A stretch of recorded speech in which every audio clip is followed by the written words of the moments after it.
StartupBus, you get on a bus with people that you don't really know, pitch your idea in front of the bus, and then over the next 3 days you need to build a product that people can actually use and that you can demo. What we're building is an international community of entrepreneurs. Ray Land is planning on taking us to New Orleans.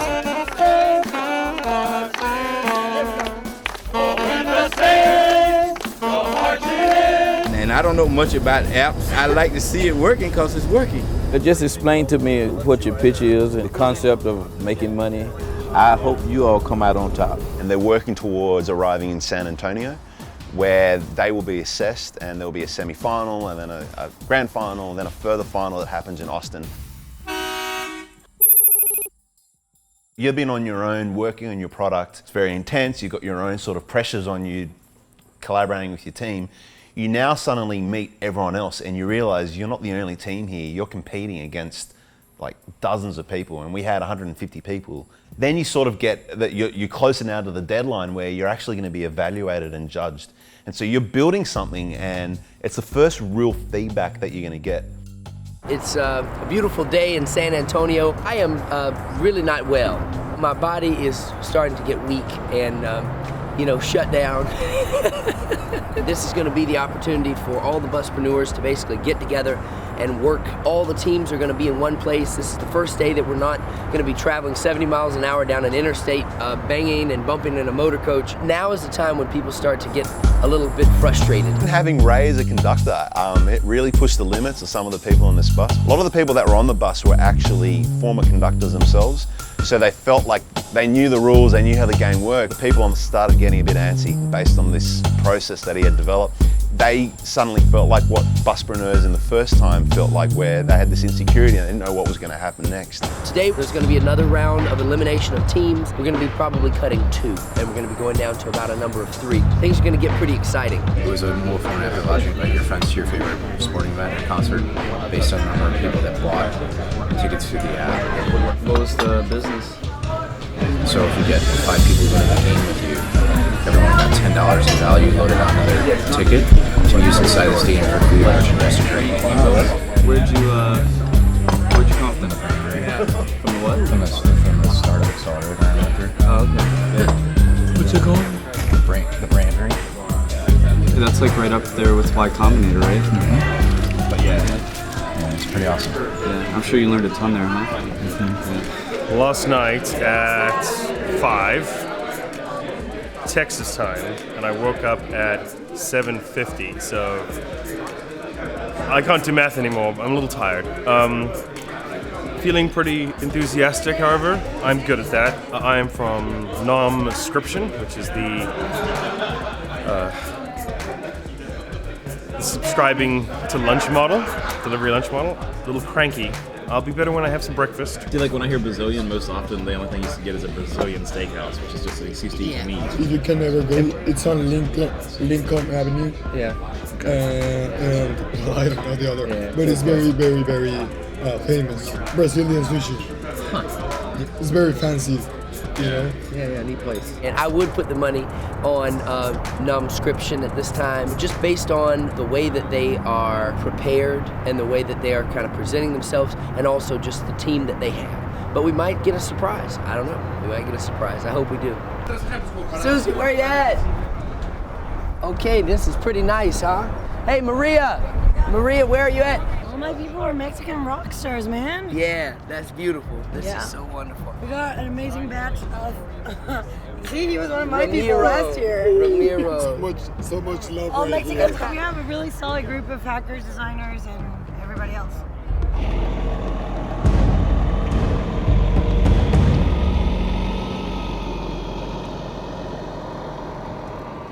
You feel like a superstar running into this like huge venue. Suddenly walking into this area where you're being clapped on, and there's like music and there's like food and just like a desk that you can sit at and Wi-Fi. You know, it's overwhelming for some people because it's like cool.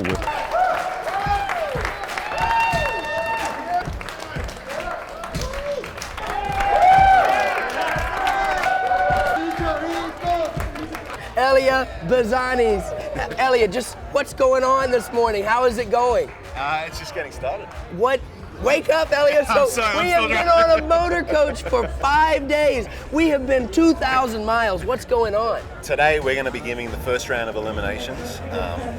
First with an interview with me, and we're going to cull about 50% of the teams. And then we're going to have a semi-final tonight, which will further cull it by another third. And then we'll have a final tomorrow. And then the best 2 teams from that will go on to a separate final on the Friday. We are at the Rackspace facility, which I believe used to be a shopping mall. It is cold and dark, but not as cold and dark as it was last year. We were in an abandoned lumber mill with actual lumber equipment all over, and they put up benches like on their side, and it was so cold. Fingers are freezing, so they put up these industrial heaters all around the place, and they had 200 kids sitting at laptops on wooden benches for 2 days in the rain, and there was water coming through the ceiling. So while they were hacking, like trying to put like a coat over their laptop so it wouldn't get wet. I'm Robert Scoble, and I'm the Startup Liaison Officer at Rackspace, which means I go and meet with startups, which I'm doing tonight. Scoble, the guy is just like an institution in the tech industry. He has been working at Rackspace. Really what he's doing is interviewing really cool entrepreneurs. At his core, he's a journalist, really. PowerPoint puts me to sleep, so I'd rather just hear your idea and understand 3 things. 1, you need to know the team. If you have 4 PhDs on your team and they all came from Stanford, I want to know that. 2, adoption. When I look at Twitter or blogs, is everybody praising it and saying, my God, this is the coolest thing? You got to make sure that you have an idea that has something unique to it. That tells me there's defensibility to that product, that he's going to have an exclusive monopoly on that idea. Hello. How you all doing? So we're going to start now with some presentations. I like this, but no one's going to buy 2 little cloves or 0.2 ounces of brown sugar. Are they really go to that detail on that? But I do see this as an add-on to every recipe site. All right, so you know you're doing something right if you're already getting sued, and we've been kicked off Twitter twice. I'm having a serious noble cause problem here. We're trying to do like an Oprah book club, but not for Oprah. How are you going to monetize it? Do you have a business model here that's going to be... How we're going to monetize it? Yeah. He has a car. I think that Midway, who also made Pac-Man, is going to sue the shit out of you too. How can we take the emotional tie of a GIF and apply it to something that only gives you 140 characters? How do we do that? And so we created this app. You didn't grab my attention yet. I got really bored. I'm sorry. And I'm the nice one. Usually. We're Career Mob. I'm Josh, and I'm a currently serving Air Force officer. I'm excited to see everyone on the bus tomorrow and start hearing these ideas and taking whatever idea happens and taking off with it. I have no idea what I'm doing tomorrow morning, but I know that in the next 6 hours I'm going to come up with it and I'm going to win with it. The next 4 months I'm going to transition from military life to civilian life, and I'm not the only one. I didn't have any plan even when I got on the bus. I posted up on my Facebook wall, someone give me a startup idea. And there's about 400,000 military members that are about to transition to civilian life. But what we see with this population is there's a huge unemployment rate. And someone posted about helping veterans transition, and I ran with it. It's over 12%. And when we survey this population, what we're seeing is that 3 out of 4 don't know how to translate their military skills into civilian skills at all. And that's why we created a Career Mob. And it does 3 things. 1, it translates your military experience into civilian skill sets. 2, it's going to recommend, based upon your skills, some careers you may not have considered. But finally, and probably most importantly, it's going to hook you up with a mentor to help you through that process and continue on that job. But we have a solid product here that's going to help a market that's completely not served at all. So we have traction on the Huffington Post that we've gotten covered within the last 24 hours, and the same with other blogs across. We already have television appearances about this product tomorrow. It's seeming to pay off pretty well. It's great that you're doing that here. USAA is going to love you guys. I could see how this can expand even beyond the military. I love it. Did you guys really code this in 48 hours? Yeah. Okay, can we hire you? That's cool. To do this quality level of work in 48 hours is just... Thank you. There's a lot to be said about someone that has achieved what Ray's already done in his life. He started a company at 17, 18. I think Ray's weakest quality has to do with the fact that he's never had a boss before. He's always been the boss. People think of entrepreneurism as a very glamorous thing. They hear about the success stories. But the truth is, being an entrepreneur requires a lot of pain. So we ask that you please take a look at the information provided, and only the information provided, which includes the code, which includes only those things. Numscription, are you ready to roll? actually want to see code? We want to see the code. All right, we'll go into the code. Scrolling up and down on the screen. The real requirement for us is more that you've got a prototype that you can show. You can do a demo. That was really the qualifier that we have for the semifinals. I know Ray was a lot more focused on the actual code being built. If we don't see the code, that's very bad. All right. There's lots of code. Well, then show it to us. So we actually happen to be the most conductor-heavy team. So yeah, hooray. Hopefully we don't disappoint. Nomscription is a service for the super lazy, the super busy, or the super foodie. I'm sure all of you have experienced this thing called a time crunch, where you just don't have time to think about food. At 11 o'clock in the morning, we're gonna send you a little notification. Say, how about we send you some pad thai today at noon at your office? If you don't want it, you can change any of those things, time, the dish, the place. Otherwise, we're just gonna send you food every day at lunchtime, so you don't have to think about it ever again. That can be as boring and the same as you want. If you want a ham sandwich every day, we'll send you a ham sandwich every day. If you want to try Mongolian calamari, we'll send you Mongolian calamari.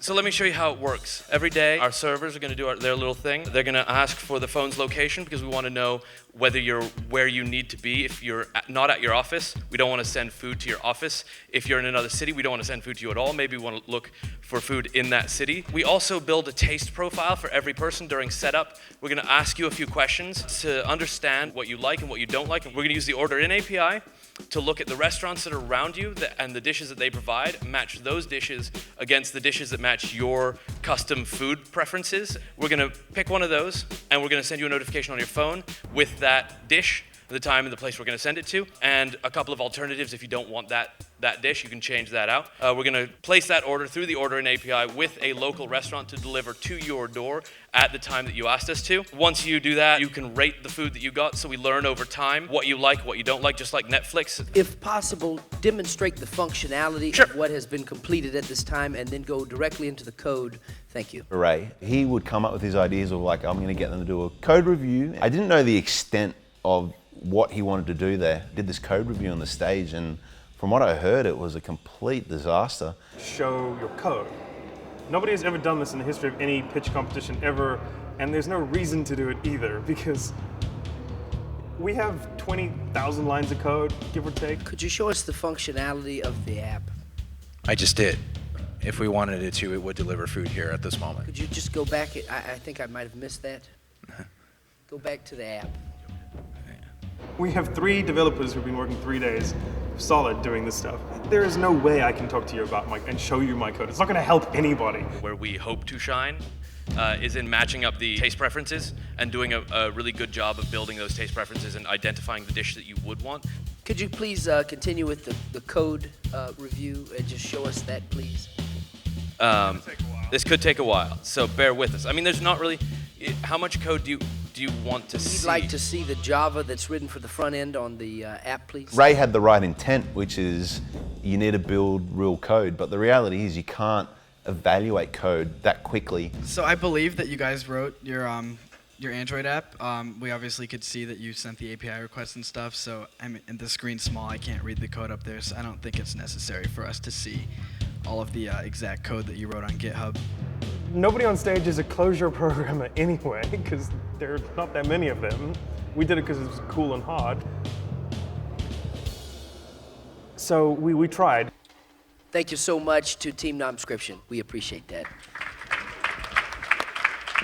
Okay, everyone, and I'd just like to remind you all that this is a technical overview. It is a demo and a review of the technical side. This part of this competition is intended to make sure that the apps that are being presented, the different softwares that are being presented have been actually built, and that they are not simply screenshots or layouts or wireframes of what could be. The code drama thing, at some point Ray and his overexcitement, love him, right? It was just like, hey, let's see the code, right? There's no better way to see how good it's doing in the code, but it doesn't say how technically good you are. Now next up, we have Team RepCheck.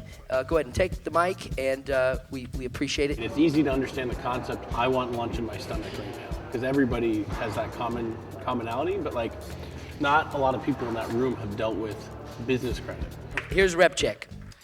Hey everyone, I'm Jason from RepCheck. Thank you very much, Ray. So let's say you're Rackspace, and I'm a potential customer. I'm a big customer, so I don't want to deal with credit cards. You're going to have to invoice me. So you're going to send me a credit application, right? You give me a credit application, okay? I fill this out. I give this back to Rackspace. Now, one of the things on this credit application is I say, hey, guess what? Look at all these people I've done business with. I've done business with him. I've done business with her. And I've done business with him.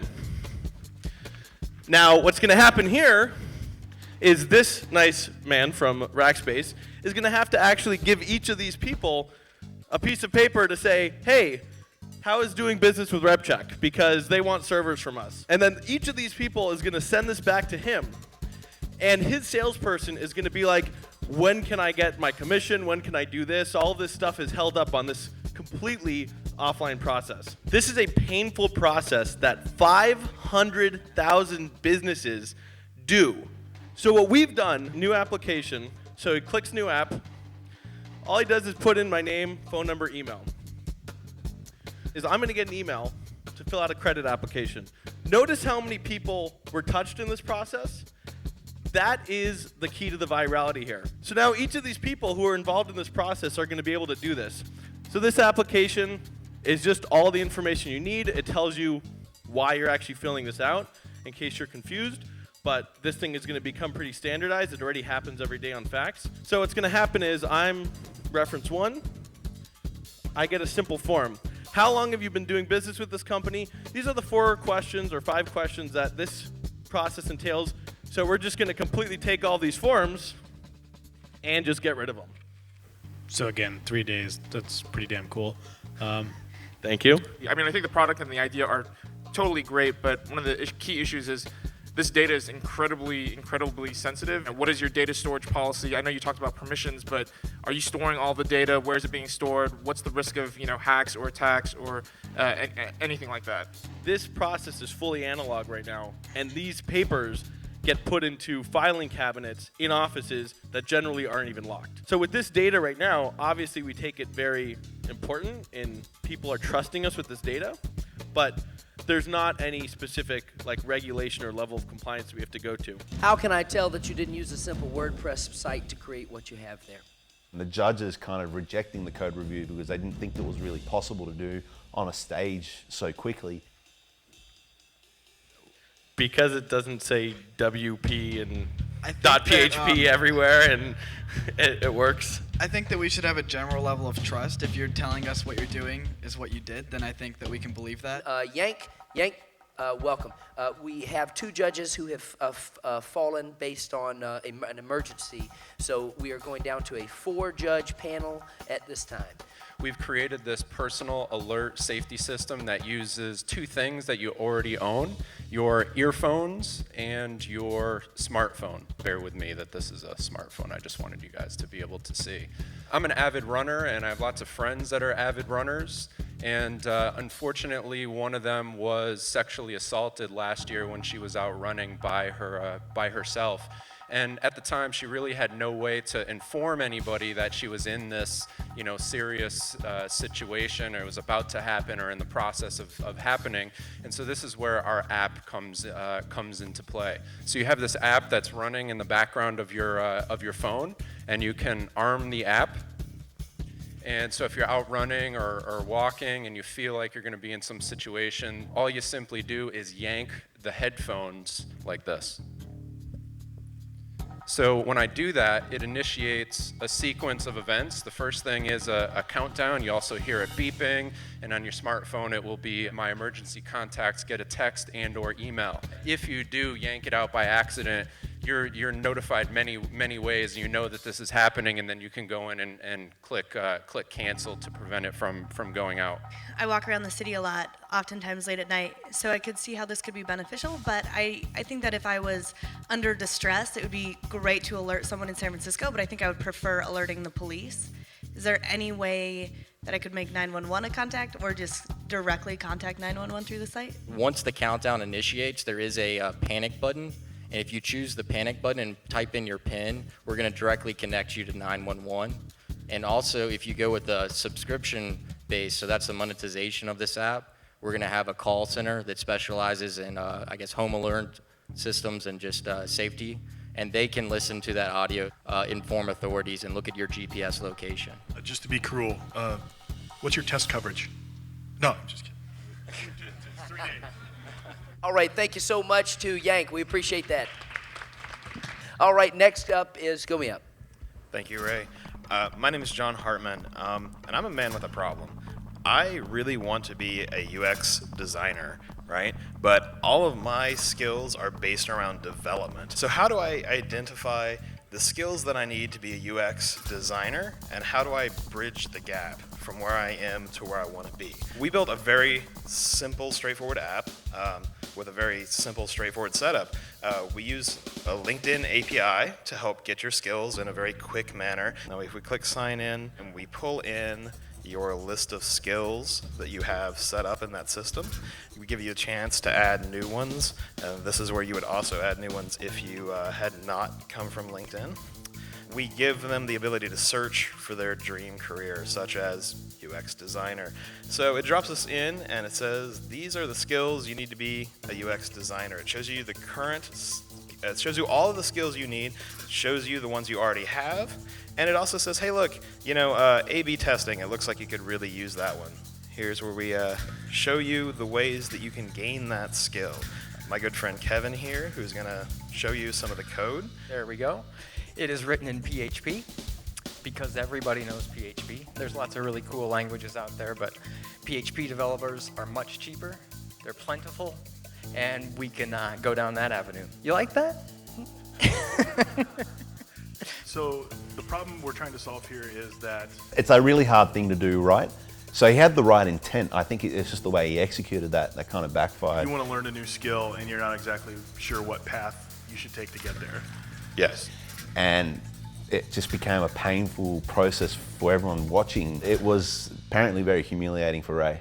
You can't get into the finals unless you actually have a product or a prototype to demo. I've been blown away with what's been built.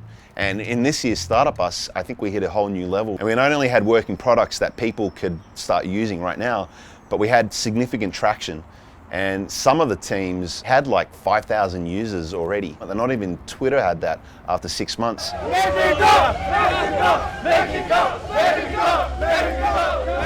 It's a peer selection, and it may get messy. I know you're all strongly believing your ideas, but this could be a very powerful way where, as a community, we're nominating the best ideas and the best team members that can execute those ideas. The Masters bus themselves, based on the people that I knew that were on that bus, you know, I was expecting at least 4 of the teams to be really high quality than most regular StartupBus teams. You know, we are the hotshots. We're the odds-on favorite, obviously. You know, we're the alumni, and we don't have as many obstacles as everybody else. We know what we're getting into, and would only be fair if they were truly evil to, you know, fuck with us. And man, they have done that. They're so fucked with us. Next time on StartupBus. Without Ray, we literally would not have been able to pull out this event. I wanted to see the code. They kicked me off the stage. I have never been disrespected that way. Each team is going to get 8 minutes maximum, and you're going to clap the most and loudest for the teams that you like the best. Nom nom nom nom nom nom nom nom nom nom nom nom nom nom. So we like to think of ourselves as the OnStar for personal safety. Skilly Billy was a motor coach conductor. So what we're trying to do is get as much as possible to the way personal credit works